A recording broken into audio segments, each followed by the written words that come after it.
8600 அடி உயரத்துல பனிமலைகளை குடைஞ்சு 6.5 கிலோமீட்டருக்கு பிரம்மாண்டமா அமைக்கப்பட்டிருக்கு டனல்.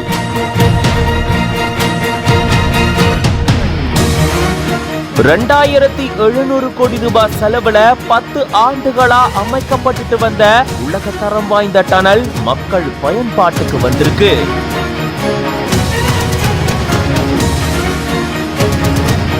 உலக நாடுகள் இந்தியாவை பார்த்து பிரமிப்பலா இருக்காங்க.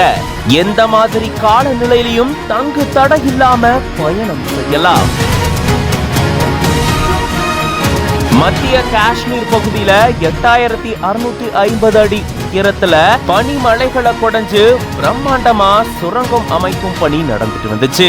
இப்படி 10 ஆண்டுகளா இந்த பணிகளானது நடந்துட்டு வந்துச்சு. 2015ஆம் ஆண்டு தொடங்கப்பட்டது. 2024ஆம் ஆண்டு நிறைவடைஞ்சு இப்போ 2025ஆம் ஆண்டு மக்கள் பயன்பாட்டுக்கு வந்திருக்கு.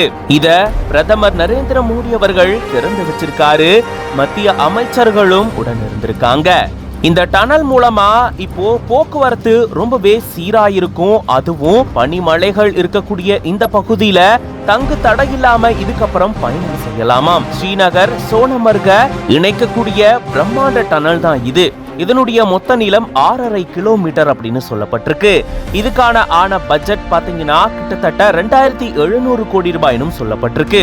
இது மட்டும் இல்லாம அவசர காலத்துக்கு இதுல இருந்து வெளியேறும் வகையில 7.5 மீட்டர் அகலத்துல எஸ்கேப் பேசேஜும் அமைச்சிருக்காங்க.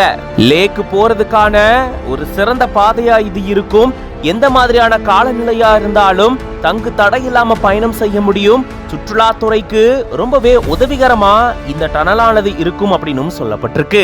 இப்படிப்பட்ட பிரம்மாண்ட செலவுல அமைக்கப்பட்ட உலகத்தரம் வாய்ந்த டனலை தான் பிரதமர் அவர்கள் திறந்து வச்சிருக்காரு.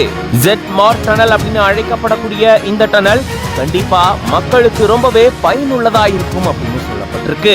இது பத்தின உங்களோட கருத்துக்களை கமெண்ட்ஸ்ல சொல்லுங்க. மேலும் பல செய்திகளுக்கு பிஹைண்ட் உட்ஸ் பேஜை ஃபாலோ பண்ணிக்கோங்க.